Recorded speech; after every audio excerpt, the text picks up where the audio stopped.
You're listening to the Fresh Hell podcast.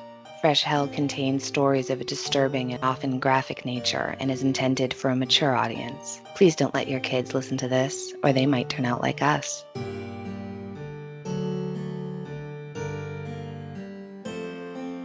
Hi, I'm Annie in the USA. And I'm Johanna in Austria, and you're listening to your favorite international podcast. We're back. We definitely missed you, but I have to admit one thing, it was also a well-needed break to recharge. Yeah, definitely. And we're back. We're so happy to be back.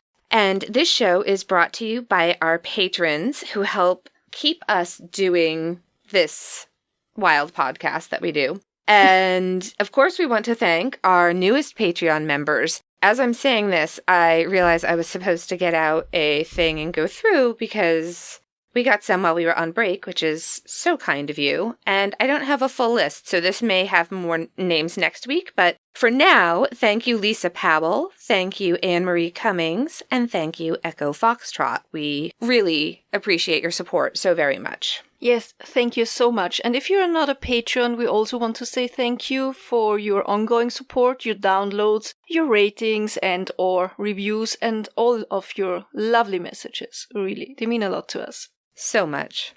Annie, yes. Let's dive in. You have a story for us today that you found initially when you were looking a little bit at the cryptid research, right? Mm-hmm, that's right. Yeah. So you don't have to already have listened to it, but if you did listen to our cryptid episode that was not too long ago, you know what? Actually, it was an October episode. I have no sense of time anymore. Okay, so one of the cases that we mentioned last October was the Dover Demon.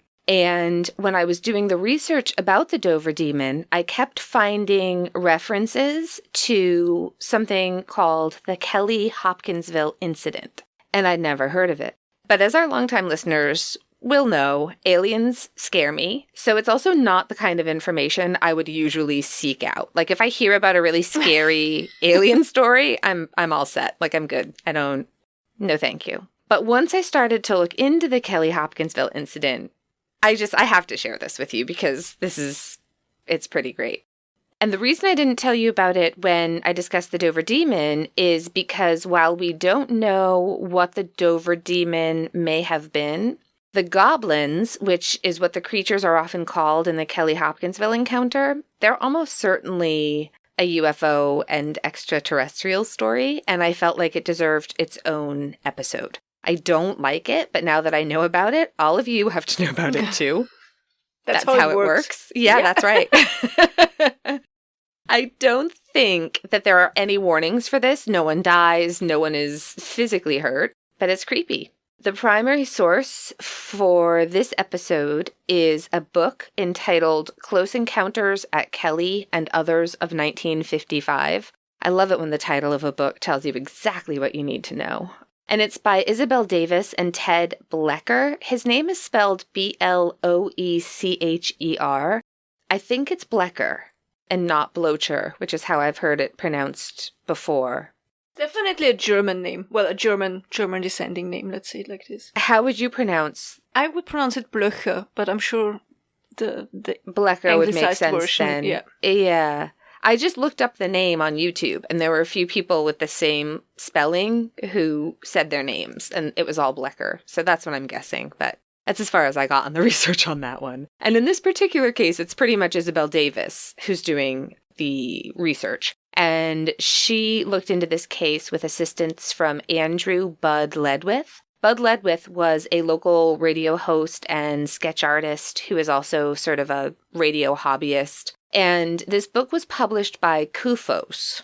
And this comes from their own website. Quote, "The Center for UFO Studies, Kufos, is an international group of scientists, academics, investigators, and volunteers dedicated to the continuing examination and analysis of the UFO phenomenon. Our purpose is to promote serious scientific interest in UFOs and their study, and to serve as an archive for reports, documents, and publications about the UFO phenomenon." End quote.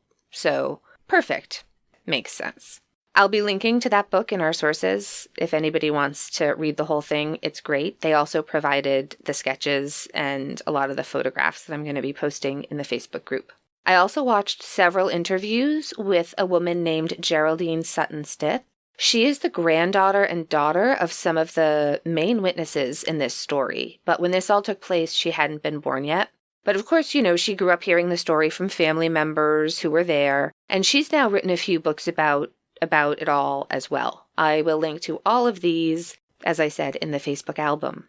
And Johanna discussed the history of Kentucky a little bit when you covered the really awful Kentucky meat showers. I was right out of the hospital and still so queasy and have only listened to half of that. I need to go back now that I'm feeling better because I was nope, I cannot with this episode. So here's a little bit of information on Hopkinsville, and this comes directly from Isabel Davis. She went to investigate and write her report in June of 1956, so it was only about 10 months after the encounter occurred. So this is a more contemporary description of Hopkinsville at the time, which I love. She writes, quote, "At the time of my visit to Hopkinsville, which is the county seat of Christian County in western Kentucky, about 15 miles north of the Tennessee border, the town had a population of about 26,000. The region is agricultural, raising chiefly corn and tobacco, and the city was prosperous and flourishing.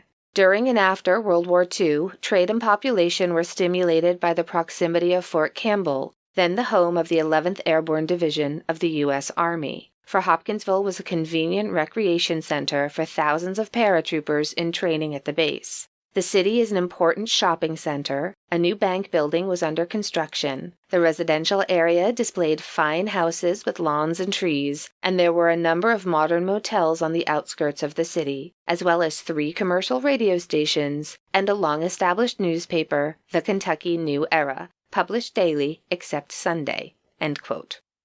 So that gives you a nice idea of the town, and I can confirm that there is a beautiful, older area with the most lovely homes. Really, really pretty town. What else do you need to know about Hopkinsville? It was a stop on the Trail of Tears, which was the ethnic cleansing of Native Americans by the American government after the 1830 Indian Removal Act. The town has memorials and a museum, and there's a memorial powwow which takes place each September. And I'm mentioning this specifically because it's historically very important, but also because there are some who believe that these kind of events can leave a permanent darkness in some places, if that makes sense. Absolutely, yes. Yeah. On a much, much lighter note, during the total solar eclipse on August 21st, 2017, Hopkinsville was the closest, metropolitan area, closest town to the point of greatest eclipse. And that is why we went there. We had the longest totality. And I have to say, I remember there was an eclipse when I was a kid in the 80s. I remember there being a solar eclipse. This was much more impactful, and it was a lot more impressive than what I was expecting. It also has me convinced that the kindest, most welcoming people live in Hopkinsville. We literally slept in the home of a woman we had met that same day. It was a funny series of events, but shout out to Miss Judy B. and her dear friend, the late great Miss Vonda. Another thing worth noting is Edgar Casey was born in Christian County, Kentucky, and is buried in Hopkinsville. He was a psychic known as the Sleeping Prophet. He made predictions and he diagnosed people's medical problems, and he was called upon by all sorts of famous people, including Marilyn Monroe and Harry Houdini. Edgar Casey is probably his own episode, but there was a lot of spooky fuckery in his life, so I feel it's worth mentioning, as some people believe that this part of Kentucky is an absolute hotbed of the unexplained, and I'm not here to argue that it's not. All right. The events we're discussing took place on August 21st, but in 1955. And it happened in Kelly, which is an unincorporated town about 7 miles or 8.5 kilometers north from Hopkinsville, not in the town itself. This all took place on a farm, and it was on Old Madisonville Road. The farm, if you're driving north on Old Madisonville Road, the farm is on the right, and then across the street from the road is the L&N, the Louisville and Nashville railroad tracks. And then on the other side of the railroad tracks is Route 41, which is a bigger, much more traveled road. And these 3 routes are pretty close to one another and almost parallel where the farmhouse is. So if you pull up a map of Kelly, you'll see what I mean, because they don't always run parallel, but there's a little space when they do, and that's kind of where this all happened. The farm was about 3 acres or 1.2 hectare, right? This was one where I was like, Johanna, what are acres? Like, how do you measure, what did you say? How do you measure I was like, how do you measure land? It depends how big it is. I thought it was like square meters or something. I was like, I don't. Listen, yeah. So 1.2 hectare, 3 acres. So not massive, but a decent plot of land. And they grew tobacco, which was a leading cash crop in the area. And they also grew vegetables for their own use. Mrs. Glenny Lankford, twice widowed, was the matriarch of the family. She was 50 years old and the widow of Oscar Lankford, her second husband. Her first husband had been the late Tillman Sutton, and she had had at least 8 children with both of her husbands. And there was a pretty decent age gap between children with the first husband and children with the second husband. The farm is commonly referred to as the Sutton Farm. At the farm that day were Glenny's 3 youngest children, Lonnie, age 12, Charlton, who was 10, and 7-year-old Mary. I think it's funny that one of the kids was named Charlton. Like, I know Charlton Heston, but it's one of those names that just seems funny on a child. Yeah. Like, Charlton, eat your peas. I don't know. For some reason, it's funny to me. I love the name, though. I think it's a cool name. Also there that night were some of Glenny's grown children. 2 of her sons lived in Hopkinsville, and she also had a daughter who was living at a state. I think she married and moved away. But some of her children did live with her, and some visited as often as possible. So there that evening were her son Lucky, whose real name was Elmer, but he went by the name Lucky. He was 25, and he was there with his wife Vera. Okay, there has to be a story there if your nickname is Lucky. I know. I don't know if he always had it, if there's like a family story, or if I know he worked for Carnival, so it could have been for that. He did have the word Lucky tattooed on the fingers of one of his hands, which back then was sort of kind of bad boy, wasn't it? I mean, not very common. Yeah. But I'm not sure exactly, but he does go by Lucky pretty much all the time. You hear him referred to as Lucky, but if you hear Elmer, that's Lucky. Also, I mean, with a name like Elmer, why wouldn't you go, I don't love the name Elmer as much as I love the name Charlton. Sorry to any listeners out there named Elmer. I'm a fan of your glue. All right. So Elmer and his wife Vera were there. Her son, J.C. Sutton, and his wife Aileen, they lived there full time. Also visiting was Aileen's brother, O.P. Baker. O.P. lived in Hopkinsville, but he visited often and spent the night because whatever he did for his job, he had a regular ride to work, and Glenny's house was easier for the ride to stop at for their way into work so that they didn't have to go into Hopkinsville proper.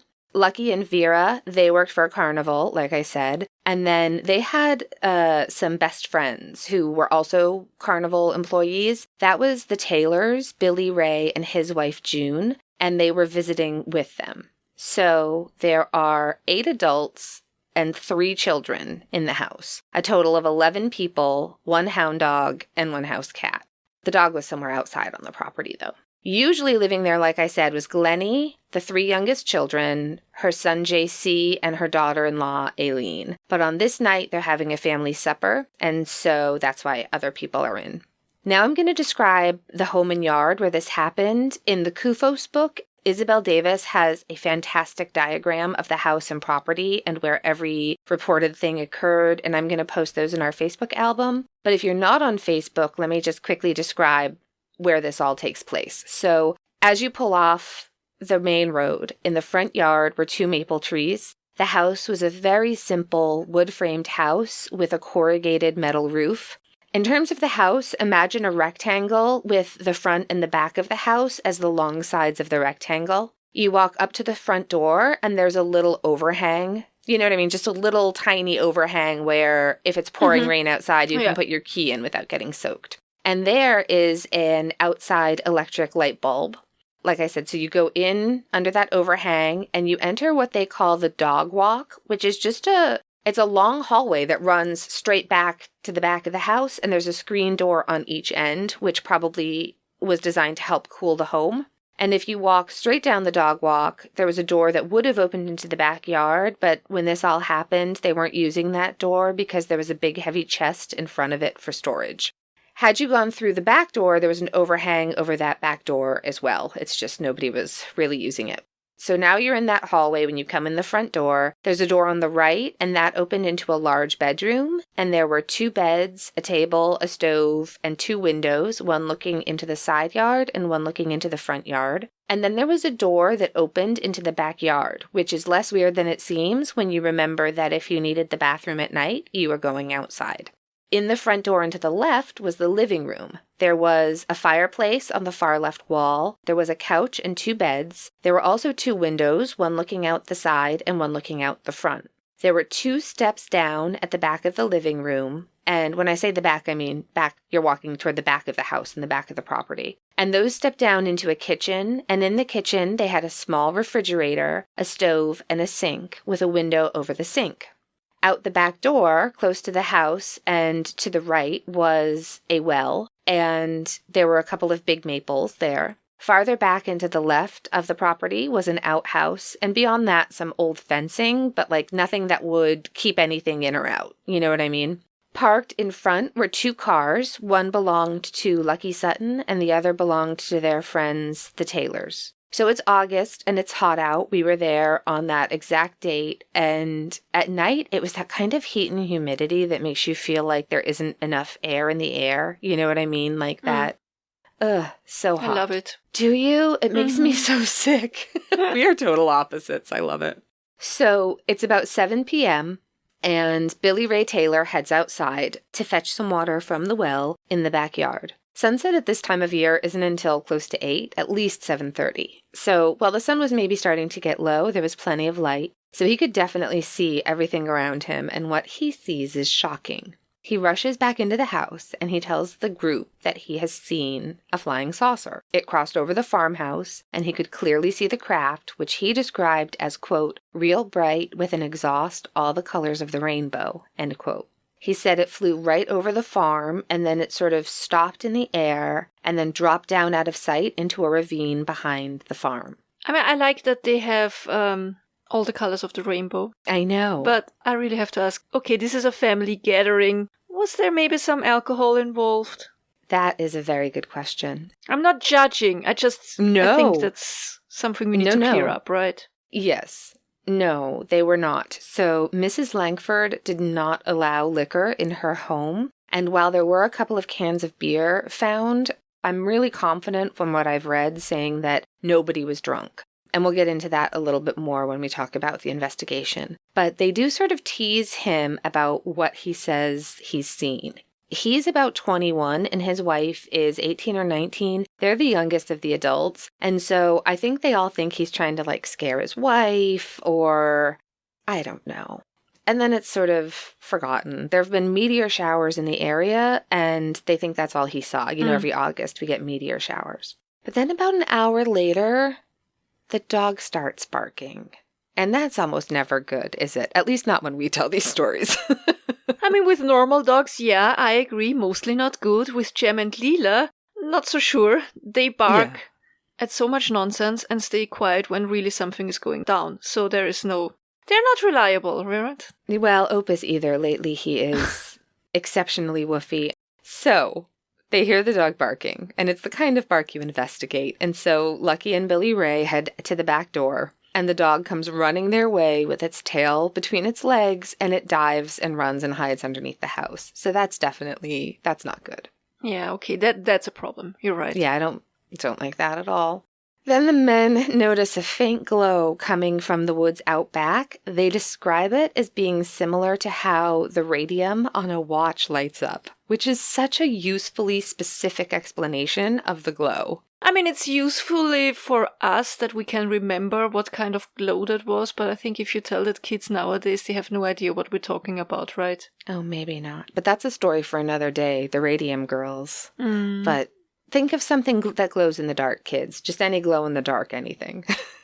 So there's something, and it's glowing, and it's getting closer and closer and they can't believe what they're seeing because it's a small humanoid creature like the Dover demon, but that's kind of where the similarities end. It's about 3.5 feet or 106 centimeters tall. They describe it as being a dull gray color that sort of glowed slightly and reflected on itself because its skin was like a dull sheen. It had long arms that ended with big hands that almost touched the ground, and the hands had these enormous talons or claws at the end of them. Their eyes were very large and they glowed a sort of yellow color, and the eyes weren't forward, but they also weren't totally on the side. They were sort of wide set, though, I guess, until you see the pictures. There was no discernible nose, and they had enormous tall pointed ears, which is why they're sometimes called the goblins. I realize that I just said until you see the pictures. There's no photographs, but there are sketches, just in case anyone's all of a sudden real excited to see pictures of these guys. I like their ears, though, and to quote Isabel Davis, quote, "The strange triangular ears, large, floppy, wrinkled like leather, and pointed at the top, were seen by the women as extended somewhat outward, by the men as closer to the head. There was no hair, no indication of sex, and they gave off no smell. The creatures made no noise at any time. The mouth, if such it was, never opened. And they made no sound when moving, although the weeds and bushes rustled when the creatures fled into them." End quote. Okay, if it weren't for the ears, I once more, like with the Dover demon, would have said that sounds like Roger from American Dad. But then all aliens to me sound like Roger from American Dad. Or E.T. That's my 2 reference points I have. Well, we're going to talk more about E.T. too. I think, yeah, for sure. My favorite description comes from Glenny. I love Glenny so much. She is quoted as having said, quote, "It looked like a 5-gallon gasoline can with a head on top and small legs. It was shimmering bright metal like on my refrigerator." End quote. I love that. 5-gallon gasoline can with a head on tops and small legs. Also, the creature looked like it floated rather than walking, and its arms, when it approached them, their arms were always raised up above the head. So I keep imagining those things you fill with air, like at the car dealerships that are like, with the arms. Like, it's a good thing I'm not on video right now. I'm doing crazy arms. Wacky waving inflatable arm flailing tube man. Yes, that's exactly it. Yeah. That's how I imagine him coming across the grass. Like, he's creepy and he's glowing, but also, oh, here I come. I don't know. It makes them seem less scary because this actually would be very, very scary to me. Now, witnessing this, of course, Billy Ray and Lucky are startled and they are frightened. And once that creature gets about 20 feet from their back door, they decide to go ahead and give whatever this thing is just a proper American welcome. And by that, I mean they went and got their guns and immediately opened fire. They didn't ask any questions. The creature's hands were already up. It was just a real go fuck yourself delivered in shotgun form, and I'm not judging. And these men knew how to shoot. They grew up shooting to put food on the table, and they definitely hit this creature. But they reported that when bullets hit it, there was a sound sort of like when you hit a tin can while you're shooting targets, and the creature would sort of fall back and do a backflip and then run off into the woods. They fire at it, it runs back into the woods. They walk back into the farmhouse, only to see the face of another one of the creatures just outside the window, and I hate that. It's so creepy. Yeah, I don't like that. The backflip has me very impressed, though. Yes. Question, how many of them were there, or are we talking about one, and he's just everywhere? Well, that's the thing. We don't know for sure. There are some reports that say there were a dozen or more of them. Oh, God. I know. But Isabel Davis thinks, and from what I've read, I agree, that it was a smaller number, like 3 or 4 of them maybe. Glenny is very, very clear in her statements that she herself only witnessed one of them at a time. She never saw more than one at any given point. It was initially reported that there were as many as 15, but I think that was that thing that happens where one report sensationalizes things and then everybody picks up on it and reports wrong information. And anybody who does research will know, you know what I mean? When you know there's that bit of wrong information and then you read other papers and they have the wrong information and then you're like, well, no, I can't trust anything this thing says. Great. But there was a lot of that. I think 3 to 4 is a lot more likely, though. They did report that when the creatures ran away, they moved really fast and seemed to use its arms more than its legs, and its legs seemed almost useless, like the legs were little matchsticks on a much larger body with no discernibly working knees and really weird wonky hips. You know what? I think I've got this body type. I've got goblin body type. That's fine. I'm fine with that.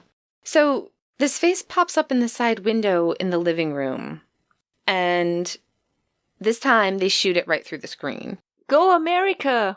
Love it. I know. And No I think questions Glenny's mad about it because, well, she's pretty calm through this whole thing, but they've shot some birdshot into her, window frames. So Lucky, JC, and Billy Ray, they start to walk to the front door because they want to go out and see if they've shot through the screen and hit it, or if they killed it, or if they just destroyed a perfectly good screen for no reason whatsoever. So Billy Ray, he opens the door, and he steps out, and he's standing under that small overhang on the roof, and before he can step down into the yard, the rest of the group who are still inside the house witness the absolutely terrifying sight of a claw with long, pointy, sharp talons reach down from the overhang above him and try to grab his hair. So they all freak out. Everybody's fucking screaming. Eileen Sutton grabs him, yanks him back in the house, and Lucky, who is right behind him, shoves past him, runs into the yard, spins around, and points his shotgun up at the creature that was on the overhang, and he fired and knocked it off the roof. That's when Billy Ray notices that there's another one up in the maple trees there too, by the front yard. So they both shoot at it, and this time the bullets hitting the creature knock it off the tree limb, and it floats down slowly to the ground, which is another weird feature because it seems like gravity doesn't behave the same way with them.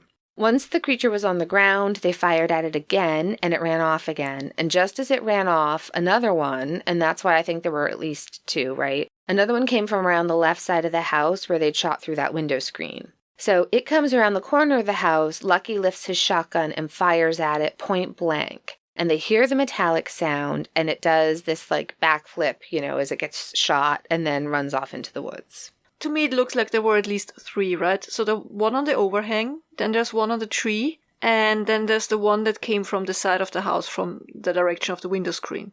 Yeah, that sounds right to me. So now Lucky is positive that he hit that last creature with a shotgun, that it was point blank. And he reckons if that hasn't affected it, he doesn't really know what will.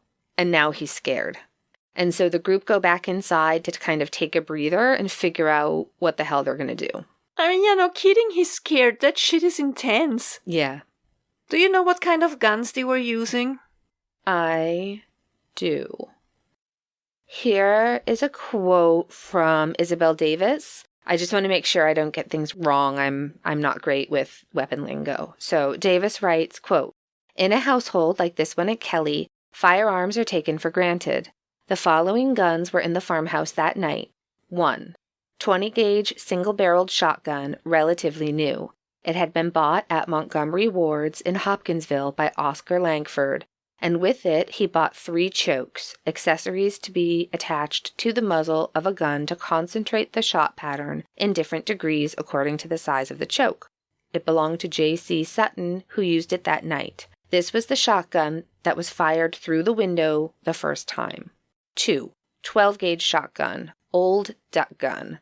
30-inch barrel, had once belonged to Mr. McCord, later to Mr. Lankford, then to J.C. Sutton. Used by Lucky Sutton that night, this was the gun that knocked the little man over the roof from the overhang above the front door. 3. 22 rifle, had belonged to Mr. Lankford, then to J.C. Sutton. Used that night by Billy Ray Taylor. 4. Miniature German pistol, barrel 2 to 3 inches long, belonging to J.C., who brought it back from overseas after the war, apparently not used." End quote. I have no doubt that Glenny would have taken up that last gun if she had needed to, but she really didn't think it was necessary. She was very unimpressed by all of this. So the goblins were mostly hit with shotguns. Yeah, shotguns and rifles. and I know at least one interior window frame had pellets dug out of it. Mm-hmm. So everyone's in the house now, and the creatures, they're not going away. They are peeking into windows, and the sound of their talony claws dragging or clicking or tapping on the metal roof is terrifying. By the way, I think the film Signs is inspired by... I was just thinking about that movie. Mm-hmm. I was just thinking, that sounds so familiar to me. Yep.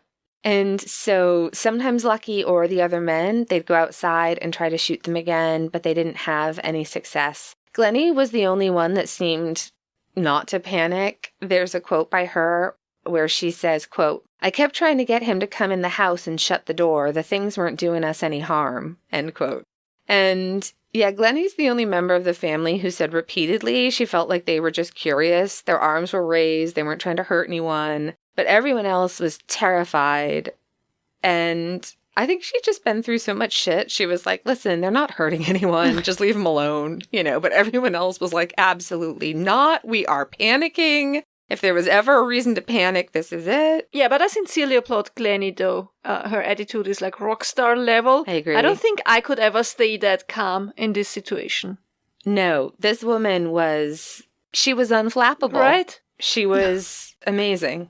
So finally around 11 p.m., all 11 members of the family pile into the 2 cars, and they drive straight to the police station in Hopkinsville.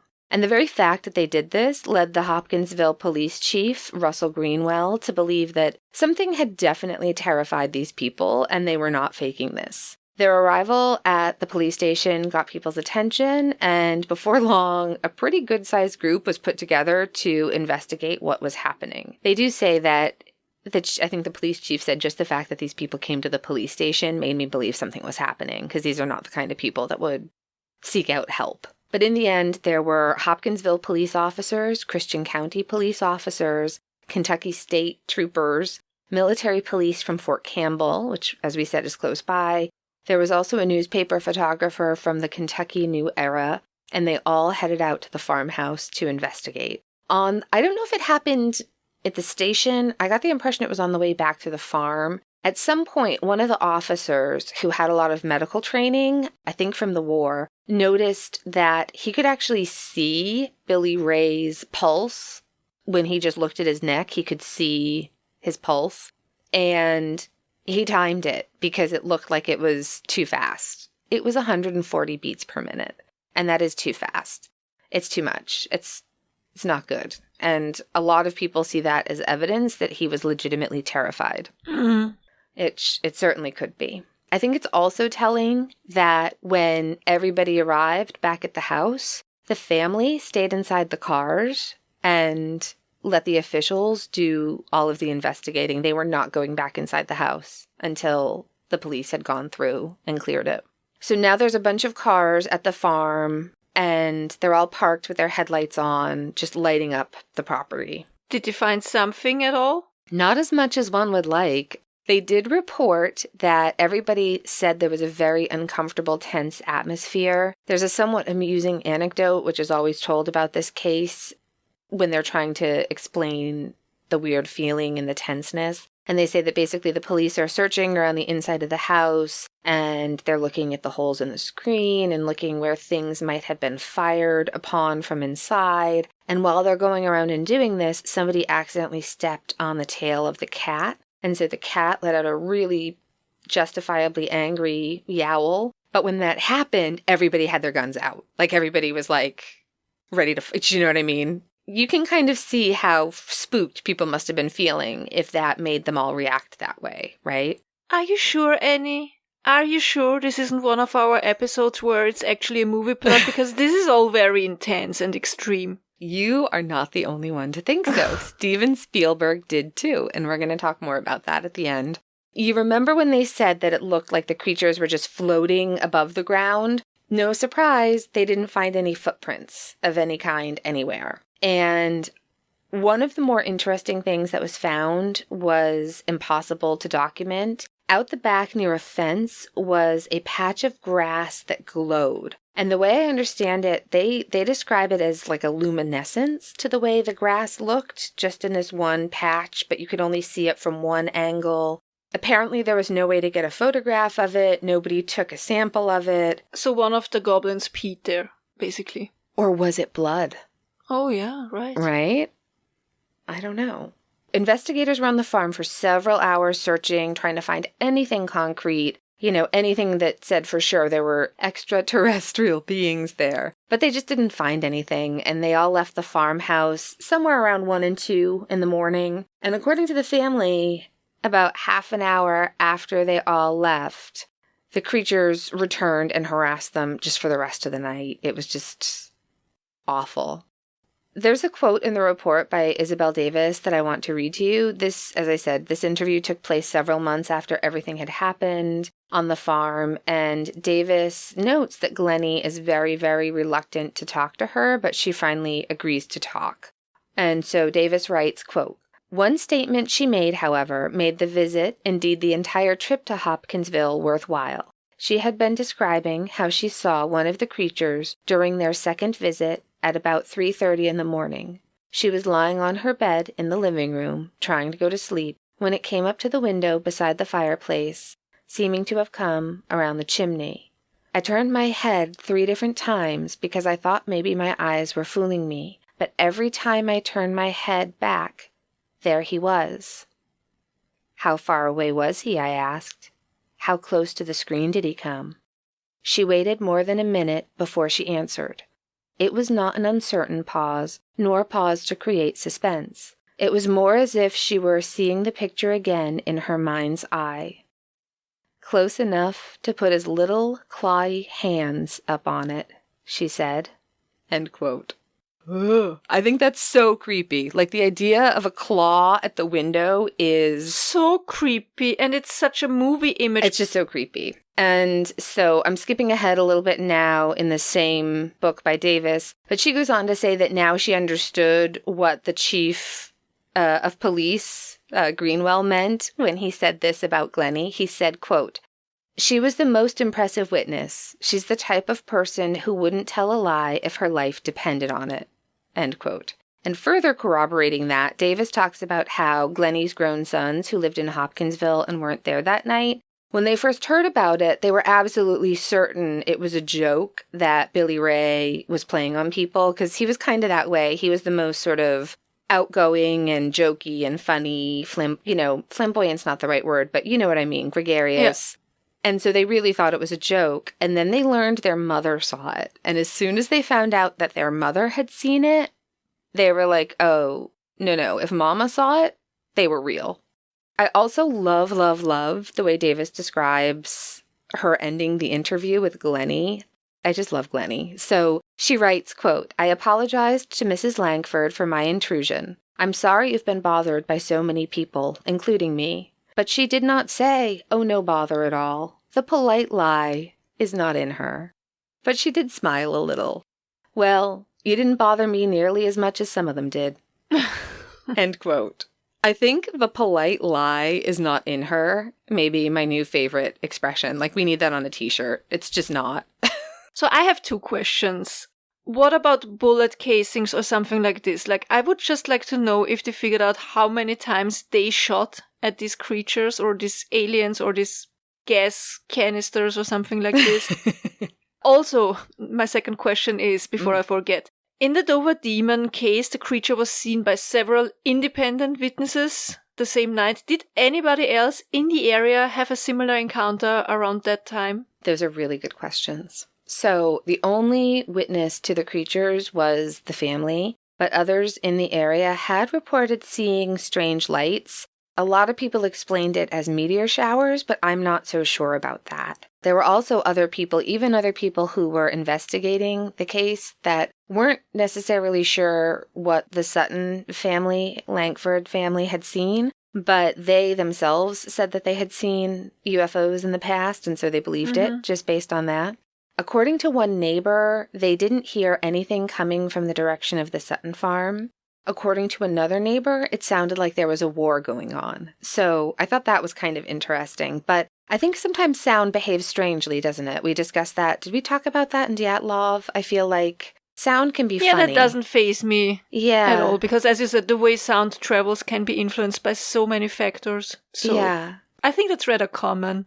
Yeah. We can't say for sure how many shots were fired because there was never any attempt initially to collect shotgun shells as evidence. Other missed opportunities that were listed in the Davis report, and if this case interests you, I cannot recommend enough reading her report. It is so thorough, and I could not include everything, but if this is of interest, you'll definitely want to read it. But she says that as far as Police Chief Greenwell knew, nobody had attempted to use a Geiger counter anywhere to see if that would have given off anything, unless the military did so without them knowing. Chief Greenville also said that an Air Force intelligence unit was on scene, as well as men from a commercial airport in Louisville, and that they had gotten in touch with him before heading out to the farm, but they did not give him any information about who they were or exactly what they were doing. He felt like they may have been part of civil defense investigating the UFO. One of the things that people speculate about was the fact that the goblins weren't there. So, like you said, did anyone else see it? Isn't that suspicious? One of the reasons people who believe that this happened say it's not suspicious is the goblins came back after the cars left. And they were there all night until the sun came up, and then they were gone. So a lot of people wondered whether those very large, slightly luminous eyes meant that they would see really well in the dark, but maybe light hurt their eyes, which is a nightmare because they came back, which... You are so nonchalant about the fact that they came back. Like, you just mentioned it, like, passing by, right? Briefly, but I know. This is so unsettling that they came back and they were bothering these people the whole night until the light went up. Yeah. But yeah, it would explain them not showing up when all the cars were there with the lights on, right? Right. The men had flashlights, they were making noise. I don't know if they would have reacted on the noise. Probably not if they were not running away with all the shotgun noises, though. I'm not sure. I know. But yeah, it is scary where, your house is cleared. Everybody's like, all right, there's nothing in your house. You're safe. All the authorities leave. And then you've got a clawy hand at the window again. Oh, it's so scary. I don't like it. I don't like it at all. And they all had an exhausting night, just clawy hands up on the screens. Oof. In the morning, the men had some business in Evansville. I don't know if they were moving furniture or picking up furniture. There was something they had to do, and it had been prearranged. And so they weren't there. And that's when the looky-loos started to show up. And I think that shows something about the ethic of these people. Like, we just had the worst night in our life, probably. Yes. With claws trying to grab hairs and shooting. And still, we're gonna make this, picking up furniture. We have this prior commitment we need to take care of. Yeah, exactly. Also, I'd like to point out that a lot of people, and I'm getting ahead of myself, but for the people who say this was all a hoax for them to try to make money, it wouldn't make any sense if this was a hoax for the men to all leave. You'd think everybody would stick together to make sure the story stayed the same and to be ready to benefit from all the people who did show up, right? But no, the men left in the morning to take care of business that they had to take care of previously. I don't know. I do think it's interesting. So there'd been a brief mention of what happened on the local radio, and all of a sudden all these people were showing up wanting to see an alien or a flying saucer. Apparently some people wanted to sell souvenirs and concessions and said they'd give the family a cut, and the family was like, absolutely not. Please get off of my property. As we see so often, people were taking things from the farm. That's another reason I wonder how many shotgun shells there were, because people were taking them when they were there. Also the next morning, so Bud Ledwith, we've talked about him in the beginning. He was an engineer and an announcer for WHOP. WHOP. I have no idea if that's their thing, but that's what I imagine. It's the local radio station, and he was a really talented artist. So he volunteered to go down and talk to the women and do a sketch of what everyone had seen. And he made a sketch of what they had seen, and then he made a sketch from just Billy Ray's description. Billy Ray, I'm not going to say Billy Ray is problematic. Billy Ray has a big personality. And because of this, the whole veracity of the encounter is sometimes called into question because they think it's all just Billy Ray pulling a hoax on everybody.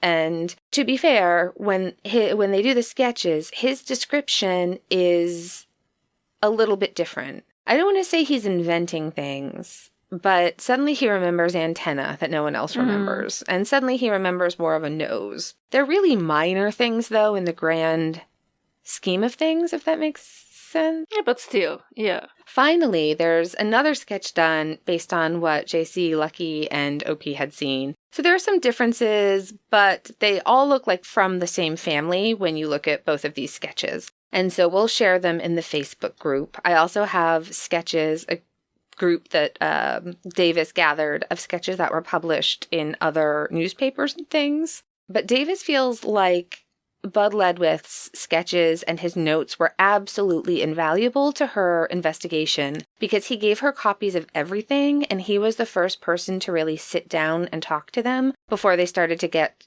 harassed and made fun of and had people saying they were hoaxers and all this nonsense. And they were negatively affected by all of this, big time. But Bud wrote everything down when it was still fresh and new, and so that's why we have so much information. So, shall we talk theories? Yes, please. All right. The first one is that they created a hoax for publicity. They'd seen something or heard the 1938 War of the Worlds radio broadcast that so many people believed was real and wanted to recreate it themselves.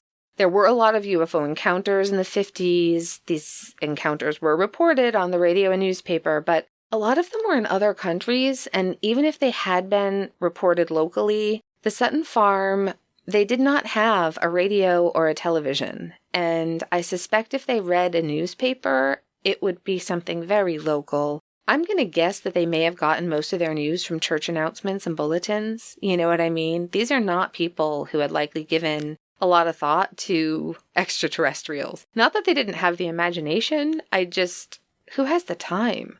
And what would the motive be? It's possible, but it didn't benefit any of them. I'm gonna agree with you on the part that nobody benefited from pulling a hoax, but I have to say, I have to disagree with you on the part where you say they probably got their news just from, church and reading local newspaper, because one of them was still working the Carnival, which means traveling and which means encountering a lot of people and talking to a lot of people. That is very true. I just don't know that Glenny would have been... I don't think somebody could have influenced her in that way. Do you know what I mean? I think she would have... Yeah. I'm just saying it's definitely possible. It is. That... Oh, yes. Yeah. You're absolutely right about that, though. It's not like these people didn't know anything about what was happening anywhere, right? It's not like they were isolated on a farm or something. No, like that. right, So, exactly. The next theory is great horned owls. I can't buy this. I don't know how the hell you're going to be living in the country and not know the difference between a metallic, glowing humanoid creature and an owl. Yes, big glowing eyes, yes, and maybe the ears are similar to an owl's plumicorns. That's something I learned while I was researching this. A plumicorn is a fancy word. It's my favorite. A plumicorn. It's a tuft of feathers on an owl that look like horns. So those little pointy bits on an owl. I think you're gonna have to recreate plumicorn for yourself, artificial ones, when we ever have a live show. Plumicorns. You know what? I don't need artificial ones. I've got those short little... You know how everyone has those hairs that just don't get any longer? And mine curl so they stick straight up? My friends used to call them my horns. I get horns in humid weather. Now I'm going to call them my plumicorns. This episode's the best. I got a phrase and a new word. I love it. But I think the theory is nonsense. I just can't see. I agree. One of them mistaken an owl for something else, okay, could possibly happen. But usually you would have then somebody there telling you, hey, don't worry, it's just an owl, right? Right. Also, owls make noises, especially when you try to shoot them, I guess. They tend to die when you shoot them. They don't linger around, scratching on your windows. All the ruckus, owls would have noped right out of there. I don't think they would have come back after having them shoot all their guns at them. No, they would not. Doesn't make sense. That's not it, yeah. It really doesn't, right? We make fun a little bit of these goblins because it makes them less scary, but I don't doubt that these people believe what they thought they saw. And I don't think it was any kind of bird or animal, because if you spend enough time in the woods hunting, just I've never been hunting, but my understanding of hunting is there's a lot of sitting quietly in the woods in camouflage waiting for something to come by so you can kill it, right? You're going to see all kinds of wildlife. Yeah. You're going to know the difference between a glow-in-the-dark human-like creature and an owl. Plus, there were no feathers, right? If you're in an hours-long shootout with a fucking family of angry owls, there's going to be at least some feathers, right? I mean, unless you know the owls are not what they seem. The owls are not what they seem. That's true. All right. Our next theory is maybe the one that should have been first. It's an easy one. Everyone was drunk. That's the theory. Everyone was just drunk. But how drunk do you have to be to hallucinate owls? And if you're that drunk, surely one of the police officers or member of the military that were there that night would have noted that at least some of them were schnockered, right? One of the things I read said that the police were actually really paying attention to that possibility. That's why we know there was a few beer cans, but no liquor in the house. They were like, maybe these people made their own moonshine and things haven't gone well. They were keeping an eye out for that sort of thing, and they found nothing. And Glenny did not allow liquor in her home, and I doubt anyone broke her rules. You know what I mean? I don't think they were drunk. All right, are you ready for the next one? Because it's a doozy. A monkey who had been painted silver escaped from a circus and made its way to their farm. This seems to be one of the explanations that was given by Lieutenant Kirk from the local Air Force base. And this is what they came up with for an explanation. And in their statement, they say that they indicate that they think Glenny is a holy roller and that everyone got way too worked up at church services. And, you know, everyone's yelling and speaking in tongues. And did you know that when, I had no idea this was the term for it, but when you spontaneously yell things out during a church service, it's called prayerful ejaculation. I didn't know that. No, I didn't know that either. So they think that they just went to this church service and got too fired up and then came home and kept going with hysterics. But there are problems here because, according to Isabel Davis, Glenny was a member of the local Trinity Pentecostal, which was a conventional church. So they're saying that the whole family went to church and got all fired up, and then a silver-painted monkey appeared on the farm, and they thought it's an alien. That's correct. Okay. Yeah. You see why I have problems with this, right? Because I don't care how often circuses fail to report escaped animals. And again, maybe that's another episode for another time, because seriously, what the fuck? Apparently it happened a lot. But if it was a monkey, it had been shot point blank. Again, that's the thing you can't get around. And there were no feathers or fur or bloodstains. There was just nothing. And the luminescent patch in the grass was definitely not silver paint. Like, they would have recognized it was silver paint. They would have been able to see the silver paint in the daylight, right? I'm just grasping for words right now because all I can think of is the murder monkey in Dario Argento's Phenomena. So I'm gonna leave you with that. I don't know what that is. All right, here's the next theory. This is one that I was wondering. I didn't read this one anywhere else, but I wondered, could they have chosen the wrong mushrooms? Like, as Paul says, every mushroom is edible at least once. But even if there had been, like, some accidental psilocybin mushrooms put into the stew that night, would a hallucinogenic allow them to have identical trips? Is that a thing? I don't think that happens. I have to disagree here. It's very possible that you influence each other during trips and experience some form of mass hallucination. So always have a trip sitter, please. Be safe. Now I want a trip sitter. Is that possible? I don't... It's absolutely possible. Yeah, yes, if that's it's possible, then that's the explanation that would make the most sense to me. I don't know. Would there not have been any indication? Not that I ever took mushrooms and experienced hallucinogenic trips. Is that how you call it? Yeah. You know what keeps me thinking that this is what happened? I don't think these people did it on purpose, but maybe that's what happened, right? Yeah. That when you're tripping on mushrooms or LSD, for example, and you see some mundane things around the house, like a gasoline can, and it then all of a sudden looks completely different to you.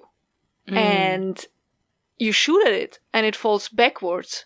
And in your mind, it does this backflip and floats off. You know, these kind of things. Because they described the things that looked like this and that, but it was a creature, right? Yeah. And it made also this kind of noises when you shot at it. So... And then they just kept seeing it. Yeah, and trips come in waves, right? So it's not like... It's just over and done. And that's... The police was there, the family wants to rest, and it all starts over again until they finally get out of the trip in the morning. It could be. I'm not saying that's what happened. I think I'm just saying that would make a lot of sense to me because of the way they describe things. That's the only reason why I'm saying that. Yeah. It's the only thing I could think of would be like the accidental ingestion of something. And I was like, well, mushrooms could maybe.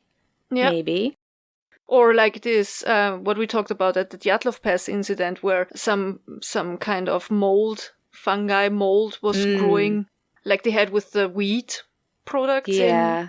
If they all ate. In Middle Ages, yeah. Yep, it could be. It could be.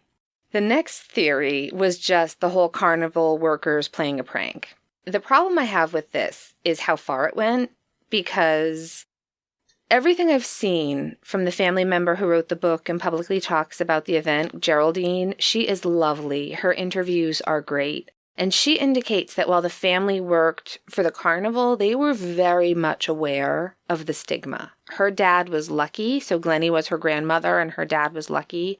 I don't think they'd be taking advantage of tricks they learned. They might take advantage of tricks they learned in the carnival to fool the family, but I don't think they would have gone public with it. I think if anything, they would have been even more worried because they worked for the carnival, which is kind of exactly what happened. Yeah, you're kind of outsiders back then if you're carnies, right? Yeah. Yep.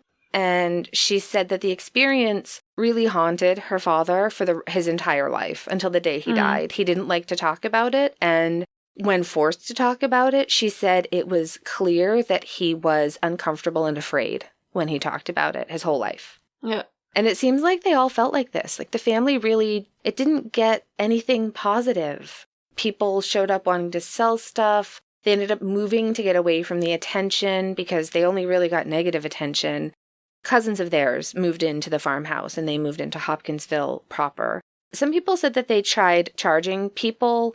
I've read conflicting reports on that. And if they did try to charge people, once people started showing up, like a lot of people started showing up, I can't really fault them for that either.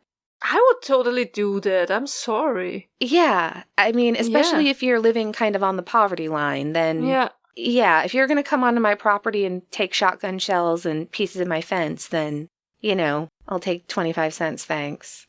The carnival does, though, come into play for me only because the biggest evidence I can think of to support the idea that this was a hoax is honestly the way they describe the creatures when they're shot. That they sound like hitting a bucket or hitting a tin can, and that the thing flipped backwards and then ran off. And it reminds me of a shooting game at a carnival.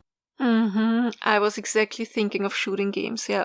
Yeah, that's the one thing that I'm like, The thing that makes me doubt it's a hoax is Glenny, because this woman, she was 50, she had buried 2 husbands, raised at least 8 kids, and what I think is fair to say, I think they were like right around the poverty line, I mean, don't get me wrong, everybody was clean and fed, but I think life was hard. I don't think she had the time nor the inclination for any kind of fuckery. I just don't. And everyone who met her, everyone who knew her said there was no way she would participate in a hoax.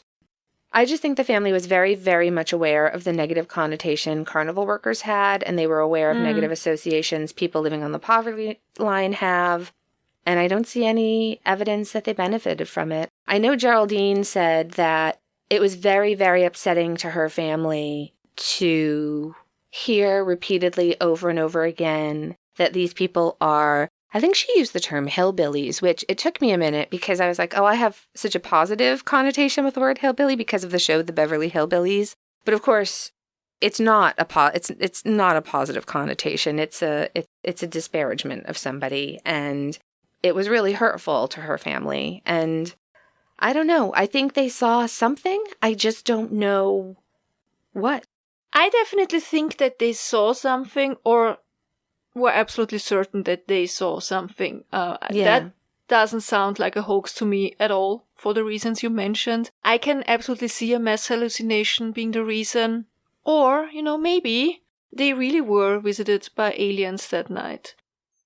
Some nature ghosts, maybe. I mean, we have them over here. I'm sure you have. I mean, we have the lores and the stories about them over here. So I'm sure you also have those over there, right? Definitely. Kind of similar stories.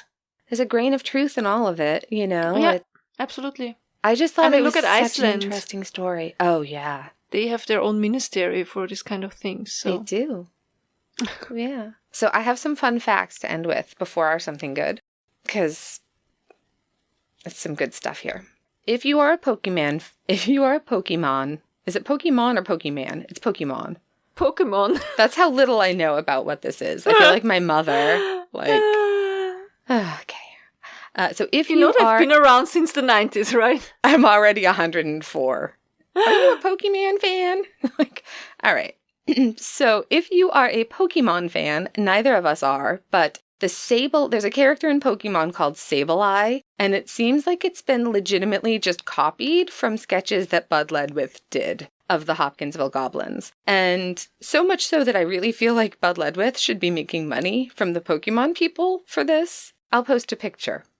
The other, of course, I had to tell you this because this one's my favorite. So after the movie Close Encounters of the Third Kind was just a huge hit, Steven Spielberg had come up with an idea for a sequel. And something I read said that he didn't actually want to make a sequel, but he was afraid that Columbia Pictures was going to make a sequel without him, which is what Universal had done with Jaws. If that's true, that makes sense, because Jaws 2 is not... Nope. Anyhow, so he started to come up with an idea of what if, instead of these peaceful aliens that we had in Close Encounters, what if it was a horror movie instead? And he had heard this story of the Hopkinsville Kelly encounters and the Hopkinsville Goblins from none other than J. Allen Hynek himself while he was researching for Close Encounters. And if you don't know who J. Allen Hynek was, he founded CUFOS in 1973. CUFOS are the ones that published the Isabel Davis and Ted Blecker book on the case. Hynek is also responsible for the types of encounters, Close Encounters of the First, Second, Third Kind. That scale it's the Hynek scale. He is the father of modern UFO studies. So anyhow, this film, it eventually had a working title of Night Skies, and it was going to be this sort of really scary movie. But Spielberg enjoyed the peaceful aspect of Close Encounters, and so he took the idea of this family being terrorized by an extraterrestrial and instead made a movie about a family healing because of an extraterrestrial. And that movie is E.T., which, in my opinion, is still a horror movie with a very sad ending, spoiler alert. And is terrorized by E.T. It's so scary. It's so scary. But the thing that made me laugh is at the very beginning of the episode where I tell you how the dog was barking and then the dog ran and hid under the house. Yeah, it's true. I remember it's my E.T. my mother took my sister and I to see E.T. in the movie theater. And we made it as far as when the dog starts barking and runs under the swing. And I was like, nope. And I just immediately started sobbing. And my sister did this thing she used to do where she shoves her head up my mom's sweater and won't dislodge it. And she had to drag the two of us out screaming and crying because we were so afraid. We did not like it at all. I was crying for 3 days straight. So I didn't find it scary, but just incredibly sad. And it broke my little heart. It's so sad. It's so the worst. sad. It's terrifying, then it breaks your heart. It's the worst movie. It's so bad. I mean, obviously, it's wonderful and beloved, but also very terrible. All right. The next fun fact is where we get the term little green men from. They weren't green, they were gray, but they were in the town of Kelly. And there's a color known as Kelly green. I don't know if that's a color in other languages or if it's an American thing to say Kelly green, but it's that if you imagine every single mass-produced thing around St. Patrick's Day, that's Kelly green. Uh-huh. Okay. And so somebody at a newspaper accidentally combined those two terms and said the Kelly green men. And then green men kind of became another way of talking about extraterrestrials, little green men. That's so interesting, because even in German we often refer to aliens as grüne Männchen or kleine grüne Männchen. And there existed these comics. I don't think they were originally in German, but they were this kind of comics about the little green men encountering all kind of sexual erotic adventures with women on Earth. Very weird, very weird. But it's the same age and era as the frisky Krampus cards, if you remember those. Yeah. That is interesting. The other thing I thought was funny is I read a little bit about Project Blue Book, and there's a show called Project Blue Book from a while ago that I haven't watched. I'm trying to find, there's an episode on this very event. I haven't been able to find it. I'm still looking. I bet it's going to be great. Project Blue Book kind of dismissed this as a hoax, but I kept finding myself wanting to say the Kelly Blue Book, which is a thing over here. It's how you look up the value of a used car, is the Kelly Blue Book. So I've been doing that myself, which I thought was ironic because it is actually really easy to accidentally transpose those words. The last thing you need to know is that Kelly has a really, really fun festival every year. It's called the Kelly Little Green Men Days Festival. I feel like they could have done better than that with the title of the festival, but that's fine. And it commemorates the incident. It's the third weekend in August, but I did hear that they're looking at changing it. It's been postponed the last 2 years because of COVID, and I think they are looking at switching the weekends so it's not quite as hot, which if anyone's listening to this, please do that. And this event was happening when we were there for the eclipse. And what was funny about it is that we were driving around that morning, the morning of the eclipse, trying to find the house my parents had lived in when they rented a place in Hopkinsville. It's where they moved right after they got married for my dad's training before he went to Vietnam. And so I was looking to see if I could find the house they rented, and we were looking for eclipse merch. And so we're just sort of driving around, and we passed this park, and all these people were dressed up like aliens. And there were all these like big poster signs about aliens. And I seriously thought it was a bunch of people who had gathered like in the movie Independence Day when they're all like, "Take me" on the roof. And I thought because of the eclipse, there was just a gathering of people that were hoping to get like, I don't know, raptured something. Like in Mars Attacks also. Yes. But no, we had driven past the festival. I love it. I think it is so much fun. I think they even actually that year, they gave away a used Mitsubishi Eclipse. There was a raffle. It's so much fun. I love it. And yeah, Geraldine, Lucky's daughter, she's a big part of that whole thing. So yeah, friends in Kentucky, check out kellyky.com, so KELLYKY.com for information on future festivals, because I think that would be such a fun meetup. Goes right on my bucket list. And while you were talking, I checked on Google Maps and I saw that it's really close to Nashville in Tennessee. So I was already almost there. I know. I was surprised how close it was after the fact because Nashville is still on my list. And I was like, we were that close and we didn't go. Okay. But yeah. Yeah. So that's it. That is the Hopkinsville Kelly Goblins. I really enjoyed that episode. Thank you. I never heard about that. I think it's creepy and funny. It was a perfect comeback episode for us after our little break. I hope so. I forgot how to put facts into linear format. This was a mess. I can't wait for people to just be like, you forgot this and this and this. And I'll be like, I know, I'm sorry. How about something good? Something good. My something good is definitely being back to recording and working on the podcast because I missed you. I missed researching these creepy, macabre, fascinating stories. And most of all, I missed you telling me stories I have never heard of. It's been a while. Yeah, mine was the same. I missed talking to you and yeah, and also the lovely, lovely town of Hopkinsville. Like I said, we went to the eclipse with our very good friends, Erin and Dennis, and now I'm kind of an eclipse fan. We're looking at traveling for the next one. Paul and I are sort of like mapping out when have you been in an eclipse before when you get the absolute darkness bit, you know? Yeah. I think it must have been 1999 or 2000. Yeah. Oh, cool. There was one here. Mm-hmm.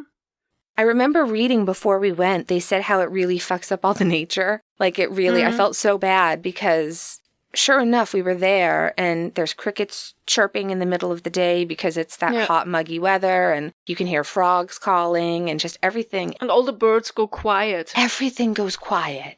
Yeah. It's like this creepy, I don't want to say supernatural, but It is weird. You can understand why eclipses were seen as such big deals in the past, right? Definitely. Yeah. Yeah. So we loved Hopkinsville. Absolutely loved it. And I think we should go back one of these days. Especially, Geraldine, please, if you could move it to a less hot week, that would be amazing. And that's it. Thank you so much for listening. Thank you. Yeah. We really appreciate it. If you enjoyed this episode or any of our other episodes or all of our episodes, please do us a huge favor and go check on your podcast app, whichever one you're using. If you can leave us a rating and or a review. And I say it like this because they keep changing it constantly, which ones you can leave a rating. And it really helps us out. It really does. It does a lot, actually. Yeah. If you want to know where to find us, how to contact us, how to support us, please go to our webpage, freshhellpodcast.com. There you find links to all of our, to our Facebook group, which is amazing and lovely and wonderful. They're the to best. Our merch store, to our Patreon, to our email address. If you want to contact us, to our P.O. box, you can send us stuff. What else? What else is there? Oh, happy belated birthday, speaking of the Facebook group, to Tammy, one of our moderators. We love you. Thank you for everything you do, for helping us out. We really appreciate it. And yeah, I think that's about it. That's it. Yeah. Please tell your dogs, if they're scared of aliens, your cats, your guinea pigs, your, goblins, owls, whatever you have at home, hug it, cuddle it, give them treats, and tell them we love them and we miss them. Tell them we said hi. And if you yourself are going through hell, keep going. Tschüss. See you next week.